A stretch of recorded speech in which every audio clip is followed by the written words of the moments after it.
We've never had more ways to connect. Instagram, Snapchat, TikTok DMs, Facebook Marketplace. You know what I'm saying? There's a million ways to connect.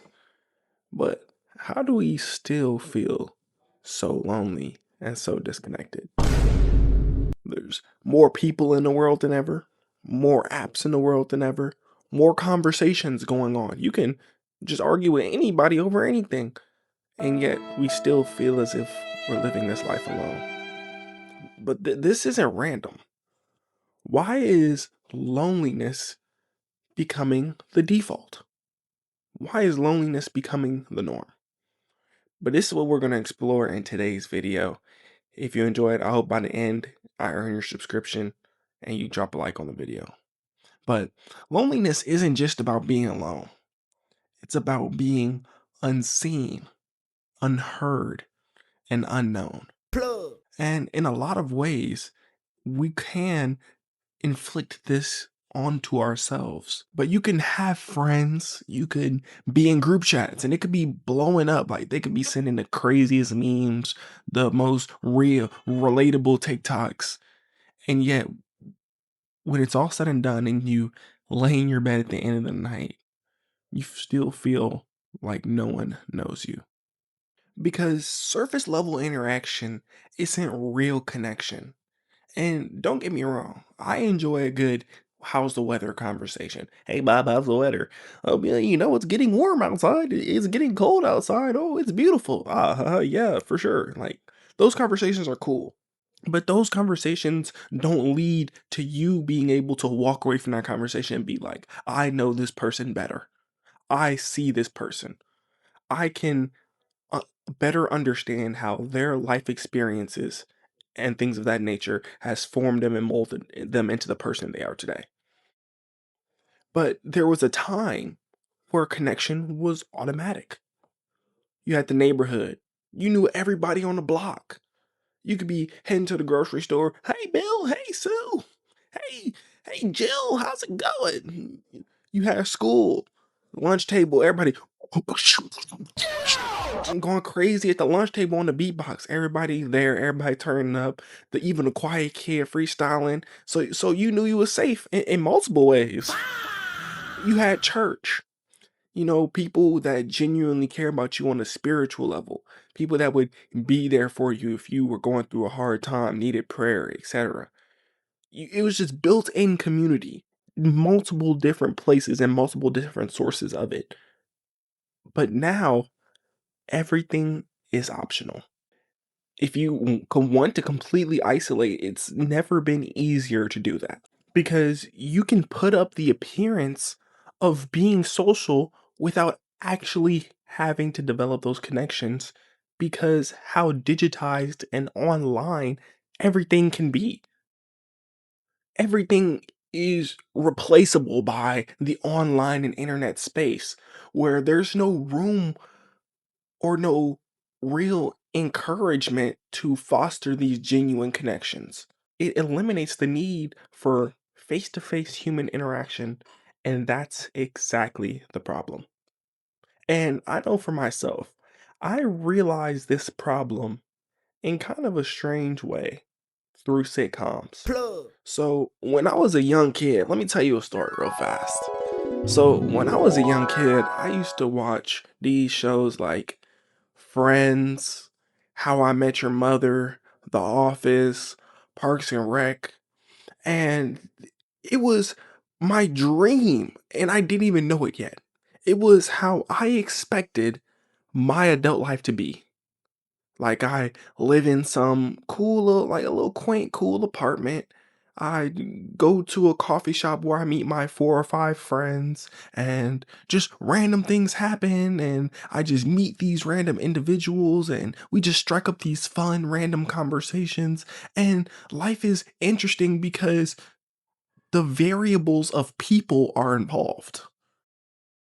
But I realized as I've gotten older that life isn't like a 90s sitcom. Well, obviously, but in a way that just society in general has changed to it's no longer a time where people go to these third party these third party community type spaces to be around and be amongst each other. We're just so isolated these days. When did having a nice group of friends that we just come in and out of each other's apartments and we're just chilling on each other's couch, just laughing, joking, having fun, when did that stop being normal? Because I know I didn't, and I know a lot of other people didn't lose that desire for connection, but we just replaced where we get it from. And we replaced it with something that takes a lot less effort, but it's also a lot less rewarding. Because social media feels like connection. You get a like, oh, they're rocking with me. Someone slides up on your story, oh, we're talking about the same thing. But there's also these downsides that we don't talk about enough. You scroll for hours. You see the highlights of people's lives.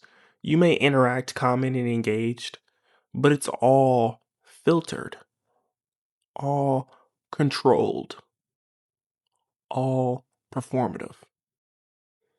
You're not interacting with people, you're interacting with their online persona that they've carefully curated so that the maximum amount of people will like them.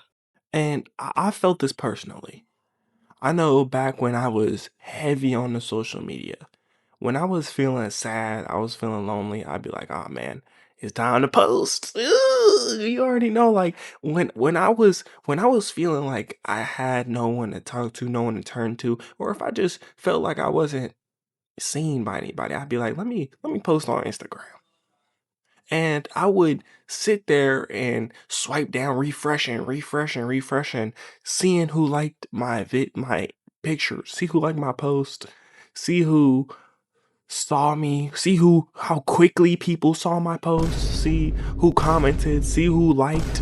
And I was downloading third-party apps to see who visited my profile and things of that nature. And like looking back, hey, that's pretty sad.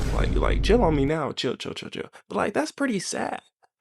And I had all of this attention, and I wouldn't even characterize myself as an attention-seeking individual anymore.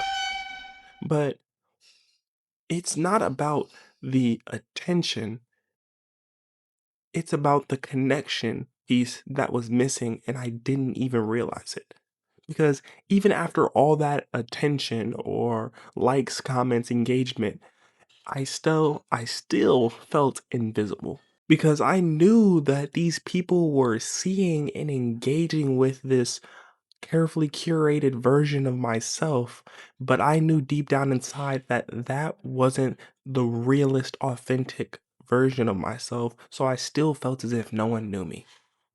And it's like everyone is playing a role, the confident role, the successful role, the one who has it all together. Online, you're a character. You're no different than a Bitmoji on Snapchat. And if no one knows you, how can you feel connected? It's like we've traded our convenience for connection. Stupid. Or we've traded our connection for convenience. Like you don't have to go out anymore. You know what I mean? I can scroll on Instagram and get all the interaction or enough internet for the day. I don't have to talk to people because you can just swipe. I don't have to risk rejection because I can hide behind my phone. So people stopped trying. Comfort replaced effort. Isolation became normal. But the thing is, you can't scroll your way out of loneliness. All you can do is temporarily distract yourself from what will still be there the moment you're done. There's no substitute for real interaction. There's no dopamine hit like the payoff when you take a risk and talk to someone you don't know and it pays off and you make a new friend. There's there's no better feeling than authentic vulnerability with someone you meet and develop a relationship with, even if it's, and I'm not specifying what kind of relationship. It could be a platonic relationship. It could just be you and a homie. But there's nothing that will make you feel more seen than actually knowing someone face to face. But I also want to say that if you feel alone currently, you're absolutely not the only one. This has to be one of the loneliest generations recorded. But most people won't actually fix it, which is why loneliness keeps growing. If you've enjoyed this content, please consider liking and subscribing the video. It really helps me out a bunch. And comment your thoughts below. I want this comment section to be a place of open dialogue and a place of pseudo authenticity, because you can't truly be completely authentic on the internet. I guess you could, but I just want our comment section to be something like that.